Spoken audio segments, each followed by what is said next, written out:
Le lieu secret, le cœur, doit être préservé. Si ton cœur est préservé par le Seigneur, vous ne vous livrez pas dans tout genre d'abomination qui se trouve à l'extérieur. Les gens seront à côté de vous. Il y aura l'inquiétude à gauche, l'inquiétude à droite, l'inquiétude ceci. On va dire que les temps difficiles arrivent sur la terre. Tu restes calme, tu restes... On dit, mon ami, on dit que la famille arrive. Il dit que je sais en qui j'ai cru. Mon père a le contrôle sur le fléau. Vous imaginez un enfant d'un ministre des Finances dans un pays, même si le pays sérieux, le plus sérieux du monde, vous pensez qu'il peut manquer vraiment l'argent? Quand même, dis à ton voisin, quand même, le ministre des Finances. Même si c'est n'importe comment. Je ne peux pas manquer de l'argent. Et mon père est l'auteur de la vie. Donc même si c'est n'importe comment. Même si c'est n'importe comment. Quand même, la vie éternelle est mienne.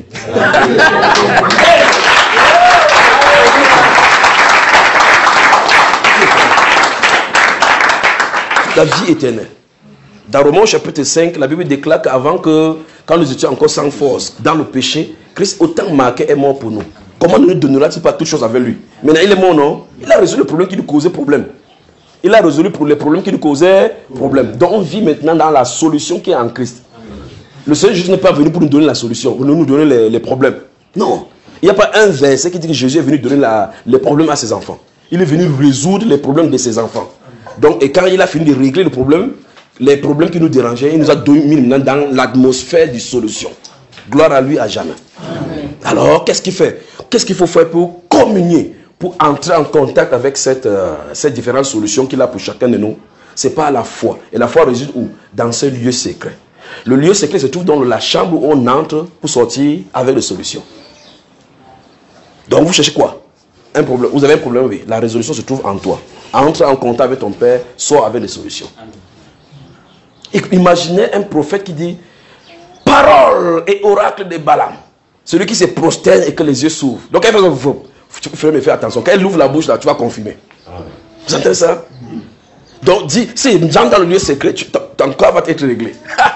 Donc, ne craignez pas les tempêtes qui viennent à l'extérieur. Le tempête vient à l'extérieur pour essayer de titiller, pour dire, les tempêtes de l'extérieur, c'est pour tester le niveau de stabilité de ta maison intérieure. Est-ce que celui-ci, les mauvaises nouvelles arrivent? Tu dis, même si, on a lu dans Psaume 46, quand le monde est bouleversé, c'est que les montagnes chancellent. Nous avons un Dieu tout-puissant. Vous voyez ça, qui ne manque jamais. Il ne manque jamais dans la détresse. Dis à quelqu'un, fais confiance à ton Père. Fais confiance à ton Père. Il n'en a pas fini avec toi. Il n'en a pas fini avec toi. Tu es son chef-d'œuvre.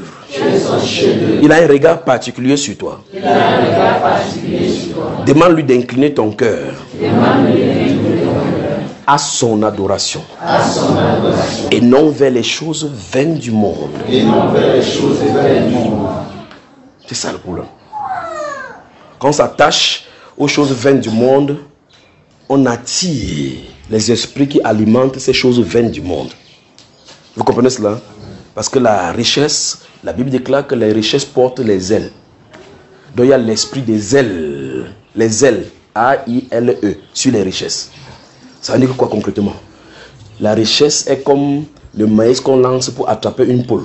Quand tu lances le maïs comme ça, quand on lance un grain de maïs, quand il voit le grain de maïs, il ne regarde pas son environnement pour savoir que est-ce que c'est normal que le maïs tombe ici.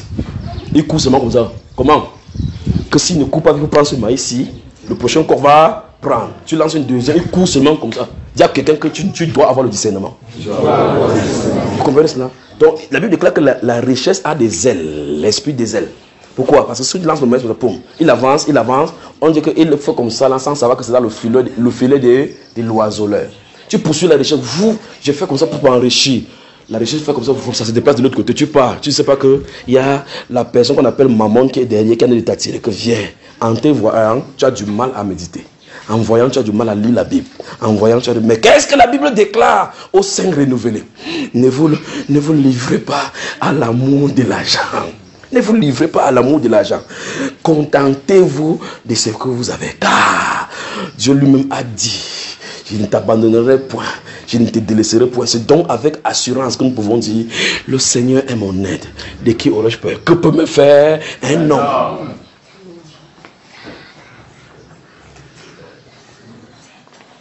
Que la richesse a des ailes. Veux-tu poursuivre ce qui va faire quoi?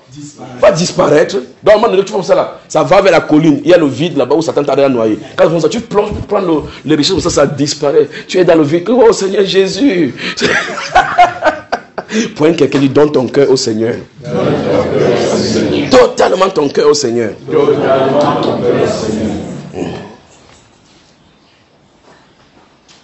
Que le Seigneur vienne en aide, d'accord? Ça va se passer.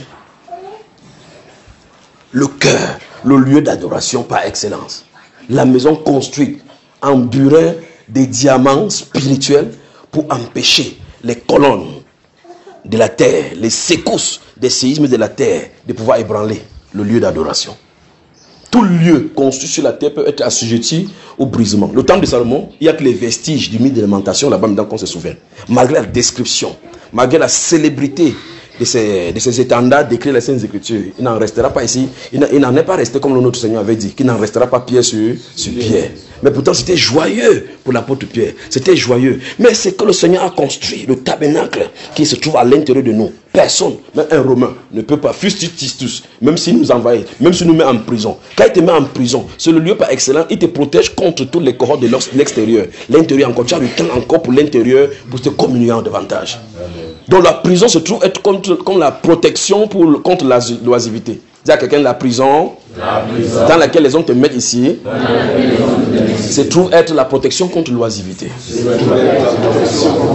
C'est-à-dire quand Dieu veut que tu médites bien, il t'envoie en prison. C'est-à-dire quand Dieu veut que tu médites bien, il t'envoie en prison. Pour que tu ne sois pas trop distrait. Pour que tu ne sois pas trop distrait.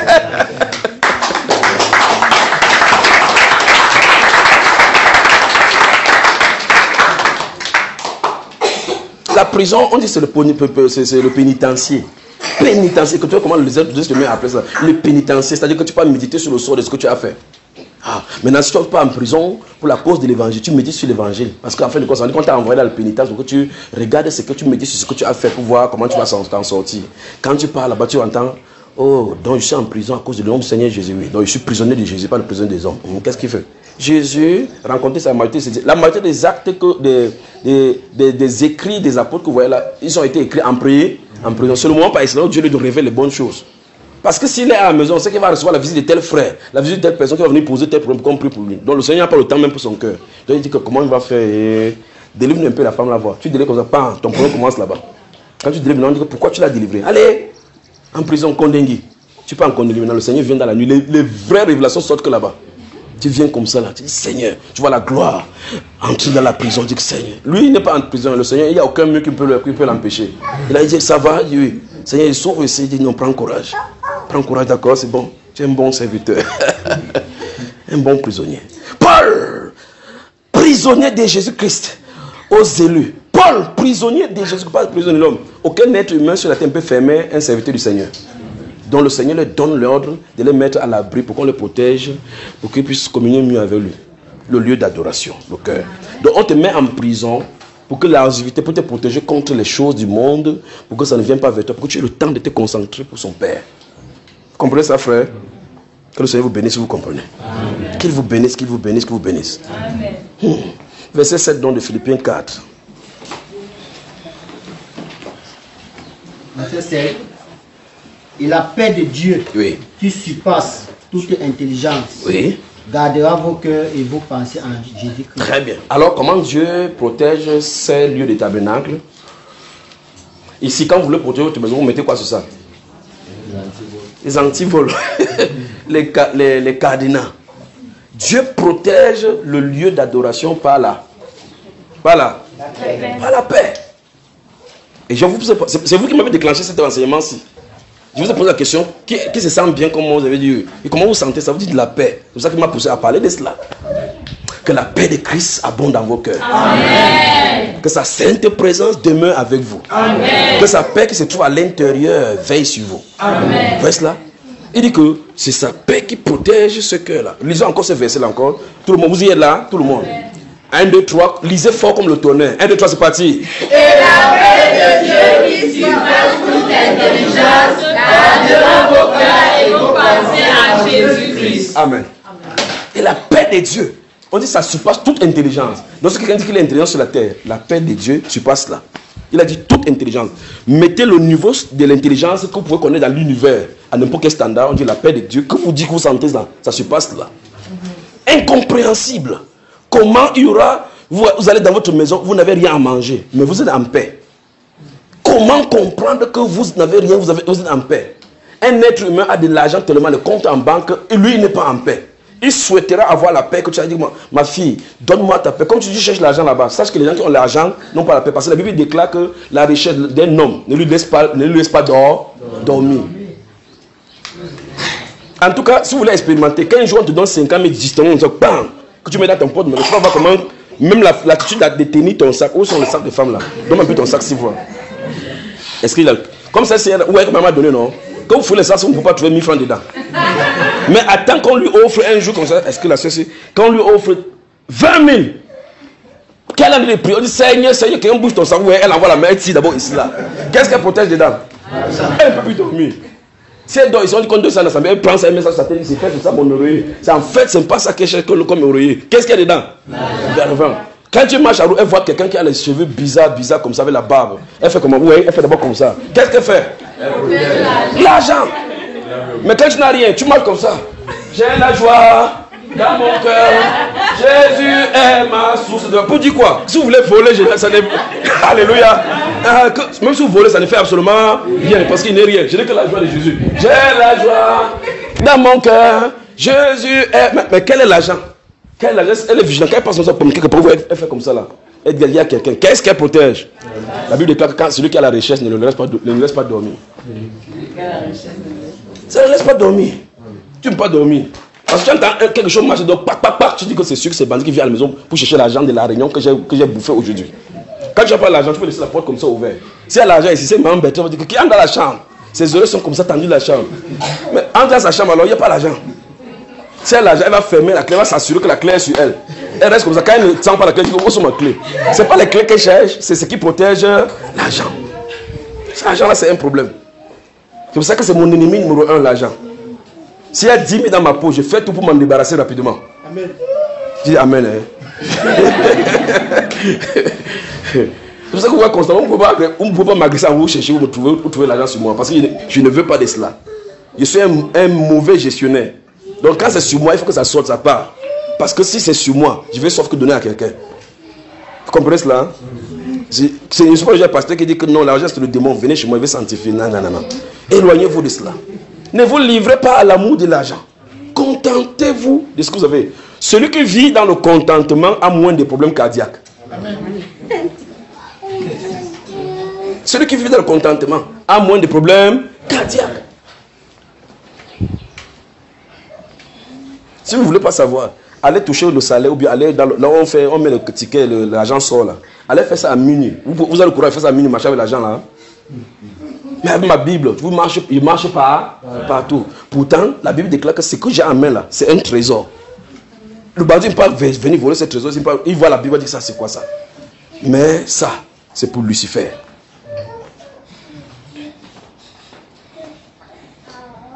Et la paix de Dieu qui surpasse toute intelligence gardera vos cœurs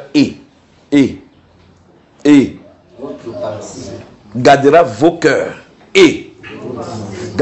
cœurs Très bien. Ça veut dire quand tu es en paix, les mauvaises pensées ne sont pas là. Parce que les pensées de Christ sont ce qui alimentent. Vous voyez cela?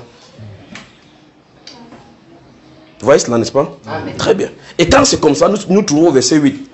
Il dit que tout ce qui est, tout ce qui est, tout ce qui est, ce qui est, ce qui est, ce qui est, ce qui est, ce qui est, soit. Vous avez vu l'argent là-bas? Très bien. L'objet de vos pensées, l'objet de vos méditations. C'est-à-dire quand tes pensées doivent se balader, voilà ce sur quoi ça doit se porter. Sur les affaires qui ont ces attributs ici.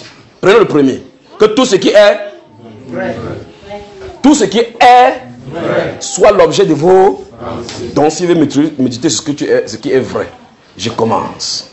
Ce qui est vrai, vrai, la vérité. Ta parole est la La vérité. Donc on a dit que si je veux méditer, qu'il médite sur la parole. Donc je commence à entrer dans la parole. Ta parole est source de vie. Ta parole est source de vie. Je commence à y méditer. Quand vous avez le temps de penser sur la parole, est source de vie. Ta parole, c'est qui est vrai. Ce qui regorge les sources, la santé de ton âme, la santé de mon âme, en méditant la parole, ça va faire la joie de mon cœur, tout cela. À cet instant-ci, je n'aime pas commencer à penser à autre chose de mauvaise du monde. Et la Bible déclare qu'on porte notre pensée là-dessus. Psaume chapitre 119, ouvrez. Psaume 119.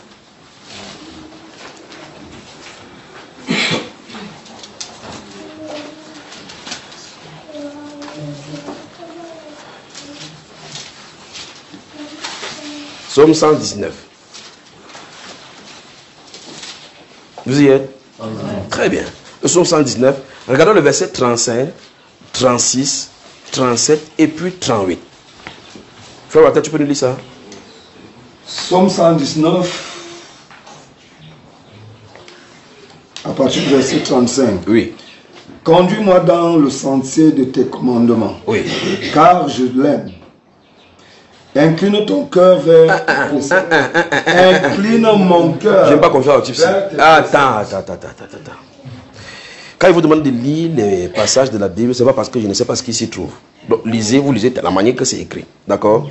C'est une prière que le psalmiste est en train de faire. Et je vais faire une apostrophe là-bas pour vous expliquer quelque chose. Les psaumes ne sont pas faits pour réciter. Les psaumes sont les déclencheurs, les interrupteurs des puissances dans le corps spirituel. C'est ce que c'est que le psaume. C'est-à-dire quand on veut allumer la lumière, vous faites quoi? Vous appuyez là-bas. Écoutez-moi très attentivement. Le corps spirituel travaille et s'alimente par la parole du Seigneur. Et cette parole du Seigneur vient lui donner l'énergie, la puissance pour déployer contre l'ennemi. Vous me suivez? Le corps spirituel, quand on tend la main, quelque chose arrive, ce n'est pas celui qui vient de le faire. Quelqu'un à l'intérieur, il le fait. Et il est alimenté. Ce corps spirituel est le véhicule que le Saint-Esprit utilise pour conduire, pour avancer à l'extérieur. Et pour appuyer, pour que le Saint-Esprit puisse utiliser ce corps-là comme il le veut, les psaumes sont les interrupteurs. Je vais vous expliquer ça bien. Dans le livre d'Éphésiens, chapitre 5, le verset 19, la Bible déclare que entretenez-vous par les psaumes. Ce n'est pas celui-ci, ce n'est pas la chair. C'est le corps spirituel, les psaumes. Donc, ce sont les codes, les mots de passe pour le corps spirituel, d'engranger et de se nourrir. Ce n'est même pas les enseignements que je dois donner n'importe comme ça, n'importe comment. Ce sont les choses qu'on fait quand on est dans la retraite de prière, où les gens sont fermés, il n'y a pas de gens extérieurs. On parle de ces choses et on expérimente. Donc, quand tu lis avec faute, tu blesses le courant qui va faire toucher l'énergie. Il dit, incline mon cœur. C'est un sujet. Incline mon cœur. Ça se peut pendant que tu as de prier ça. Quand tu lis étant à genoux, incline mon cœur. Parce qu'il a dit, édifiez-vous par des psaumes. On dit, édifiez-vous. On s'édifie comment? Il dit, par des psaumes. Par des psaumes. Les psaumes ont leur rôle dans le corps spirituel. Par des hymnes. Par des cantiques spirituels. Chantant à Dieu les louanges de Dieu de tout votre cœur. Vous comprenez, n'est-ce pas? Donc, quand tu lis comme ça, de cette façon, si tu lis véritablement, vous ne lisez pas pour lire, pour souligner. Vous lisez pour que votre corps s'édifie. Ça fait quelque chose en vous sans que celui-ci qui est la chair n'a pas de renseignements. Vous comprenez cela? Alors, je vais revenir sur ça une autre fois. Il dit, incline mon cœur. Donc, quand tu lis, incline mon cœur, celui qui est à l'intérieur est en train de dire, dans la méditation, je refuse que mon cœur quitte la position qui doit travailler pour Dieu. Incline mon cœur vers quoi? Incline mon cœur vers tes préceptes. Vers tes préceptes. Parce que c'est la parole qui doit nous préserver. Tu vois ça? Vers tes préceptes. Et puis il dit, et non vers le gain. Et non vers le gain. Et non vers le gain. Vous imaginez quelqu'un dort, tu entends seulement 300, 400. Tu le regardes comme ça, c'est quoi? Il dit que quelqu'un voulait voler mon argent. Dans le sommeil, sa méditation, c'est l'argent. Hey. Incline. Et quelqu'un dont le cœur n'est pas entraîné par la parole, quand il a des attaques spirituelles, même dans le sommeil, il ne peut pas se défendre par la parole de Dieu, parce que Jésus, notre Seigneur, est la parole. faut que la parole de Dieu, dans Colossiens chapitre 3, verset 16-17, que la parole de Christ habite un peu en vous. Pleinement. Un peu. Ça habite comment? Pleinement. C'est pleinement qui est garanti. Abondamment. Parmi vous. Que la parole de Christ habite, tabernacle, demeure. Dans Proverbe chapitre 22, verset 17, il dit, n'ai-je pas déjà mis par écrit pour les autres? Pour toi. Il dit pour toi. Des paroles vraies. Et on a dit qu'on médite sur ce qui est vrai. Que tout ce qui est vrai soit l'objet de tes pensées. Et Dieu dit par sentence que j'ai déjà mis par écrit. Donc tu n'as pas besoin d'aller chercher ça quelque part. C'est déjà mis par écrit. Des paroles vraies. Il dit afin que tu saches répondre. Que tu saches répondre. Tu veux savoir comment répondre à l'ennemi, vers celui qu'on envoie. Si on envoie les persécuteurs vers toi, il faut que tu saches comment répondre. La réponse à ce que tu vas lui donner, c'est mis par écrit. Vous comprenez cela? Un de ces jours, il vient comme ça là. Petit. Tu penses que tu es même enfant de Dieu. Avant qu'il te voie, tu souffres comme ça. Il ne fait rien. Comme c'est mis par écrit, on a dit que tu réponds par écrit. Tu dis, le Seigneur est mon aide. Je ne crains rien. Mon Rédempteur est vivant. Il se lèvera et il parlera en ma faveur. Je dis par écrit. Je lui ai répondu par ce qui est écrit. Il nous a donné l'exemple. Il nous a donné l'exemple. Dans Luc 4, Matthieu 4. Il est écrit de toi. Tu as faim, on va le pain. Tu parles seulement. Le caillou va te devenir de peur. Et il est écrit. Vous avez vu ça, frère? Il dit, j'ai mis pour toi par écrit. Puis il dit que si c'est coriace pour toi, il dit, je vais t'instruire. Oui, lui. Je vais t'instruire aujourd'hui. Oui, lui. C'est ce que j'ai dit, c'est dans la Bible. C'est dans la Bible, c'est comme je dit. Hey. Les gens de Yaoundé sont fatigués. Je vais t'instruire. Oui, c'est dans la Bible. Quand? Aujourd'hui. Qui? Toi. Ok, Seigneur, instruis-moi. Ils ont dit que c'est moi. Seigneur, instruis-moi. Non, j'arrache. Seigneur, instruis-moi. C'est votre problème. Seigneur, il va exclure qui? Moi. Ouvrons donc là-bas. Ne ferme pas, d'accord? Allons-y. Il faut voir dans la Bible. Je vais t'instruire. Donc quand tu ouvres la Bible, c'est le salon d'instruction du Père. Donc si son doigt sort de la Bible, la personne, sa pointe, c'est toi. Donc quand tu lis la Bible, c'est à toi qui s'adresse. Quand il dit, mon fils, donne-moi ton cœur. Ne dis pas de quelqu'un que regarde. Dieu te demande de donner son cœur. Ce n'est pas lui qui a lu, c'est toi qui as lu. Mon fils, donne-moi ton cœur. Donne-moi ton cœur. Quand tu lis ça, tu dis, hey Père, donc il dit comme mon cœur, oui. Père, voici mon cœur.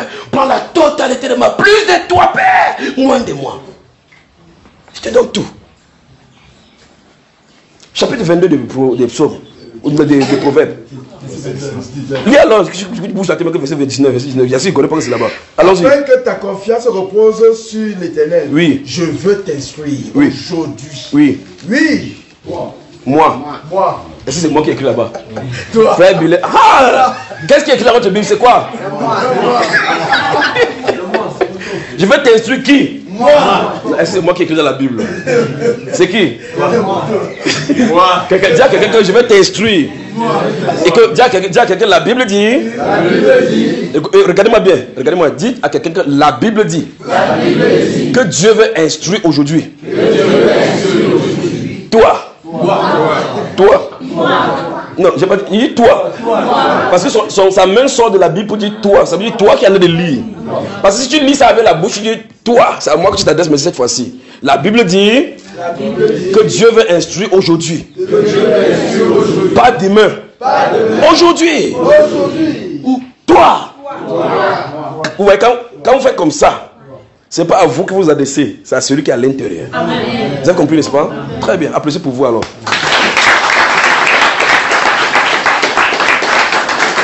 T'instruire. Il dit aujourd'hui. Donc si tu manques d'instruction, il n'y a pas deux endroits. Aller à l'université de Dieu. C'est dans la Bible. Dans la Bible. Je vais t'instruire. Il dit je vais t'instruire. Dis-moi. Et toi, je vais t'instruire. Le doigt de Dieu est pointé sur la personne qui en a de lire. Dans Jacques chapitre 1, le verset 22 jusqu'au 27, il dit que celui qui aura plongé les regards, c'est-à-dire quand tu regardes, ne regarde pas seulement de façon superficielle. Il faut quoi? Plonger les regards. Dans la méditation, tu lis la parole au point où tu te perds. Ma femme et moi, on fait 5 jours de jeûne à sec. On a de prier, j'ouvre un chapitre, on lit. Je suis dans un chapitre. Le jeûne finit 5 jours, je suis sur le premier chapitre. Il dit, tu es dans le chapitre. Il dit, je suis dedans. On dit, nager là-dedans. Après, quand il sort, vous voyez qu'on lit les mêmes passages, quand on sort, c'est différent. Parce qu'on est plongé. Il va t'instruire. Quand? Aujourd'hui. Si tu manques l'instruction le lundi, tu vas où? Si tu manques l'instruction un lundi comme aujourd'hui, tu fais comment? Tu ouvres ta Bible. Après tu parles là-bas, il dit quand est-ce qu'il veut t'instruire? Aujourd'hui. Qui? Moi. Est-ce qu'il a dit moi? Toi, voilà. Et puis tu fermes. Le lendemain mardi, tu pars là-bas. Il dit quand? Aujourd'hui. Très bien. Dis à quelqu'un que chaque jour, c'est aujourd'hui pour Dieu. Très bien. Applaudissons pour notre Père.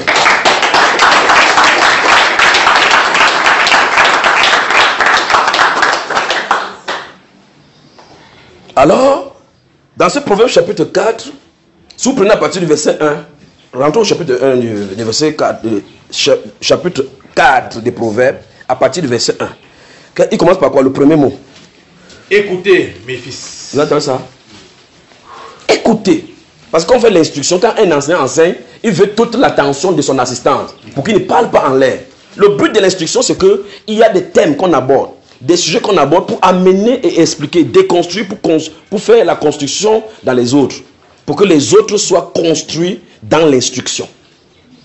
Et dit, première chose, écoutez mes fils. Il ne s'adresse pas à n'importe qui. Il n'a pas dit tout le monde écoutez. Il dit, écoutez mes fils. Oui.